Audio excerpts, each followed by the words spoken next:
और भी जो कॉलेजेस हैं उनका भी इसी तरह से डेवलपमेंट करिए। प्रेम ओझा जी, मैं आपके पास आऊँगी।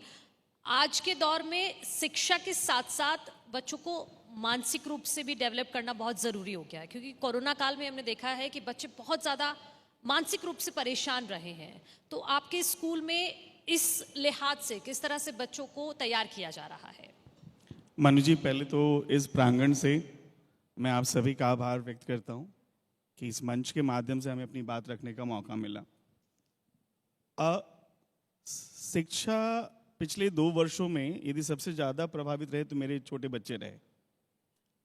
कई ऐसे माध्यम निकले जिसके माध्यम से हमने कुछ खाना पूर्ति तो की, लेकिन विद्यालय का स्थान वो नहीं ले पाए, शिक्षकों का स्थान वो नहीं ले पाए वर्चुअल एजुकेशन के संदर्भ में।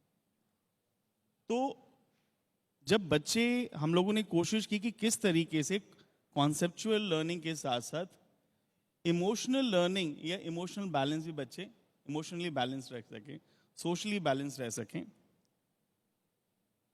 नई शिक्षा नीति के तहत बहुत सी इन चीज़ों पे बातचीत होने लगी है। अब मैं इसे देश का दुर्भाग्य सौभाग्य कहूँ, अब शायद हम अपने अतीत की तरफ देखने लगे सीखने के लिए कि भारत के मनीषियों से भी बहुत कुछ सीखा जा सकता है, भारत के आधुनिक मनीषियों से भी बहुत कुछ सीखा जा सकता है। जैसे श्री अरविंदो हैं, जयदु कृष्णमूर्ति हैं, टैगोर जी हैं, महात्मा गांधी हैं, उन्होंने, लेकिन उन सभी चीज़ों को पिरोते हुए हमने कोशिश की इस विद्यालय के माध्यम से, गेटवे इंटरनेशनल स्कूल के माध्यम से, कि हम उस सर्वांगीण शब्द को, जिसको कहते हैं सर्वांगीण शिक्षा दी जानी चाहिए, उस शब्द को यथार्थ में करने की कोशिश की है। और वो उसकी कोशिश की पहली ये है कि हम शिक्षा को चार दीवारी से, कक्षा की चार दीवारी से बाहर निकालकर खेतों में लेकर आए। मेरे बच्चे यहाँ पर, आप इस प्रांगण में जिसमें हैं, हमारे बच्चे खेती करते हैं। हमारे बच्चों ने, जो बच्चे नर्सरी केजी के हैं, उन बच्चों ने छोटा किचन गार्डन बनाया हुआ अपना, तो वो मिट्टी में खेलते हैं। तो मुझे लगता है कि जब वो मिट्टी से जुड़ेंगे, मिट्टी में खेलेंगे, तो मिट्टी के भाव के साथ भी जुड़ जाएंगे।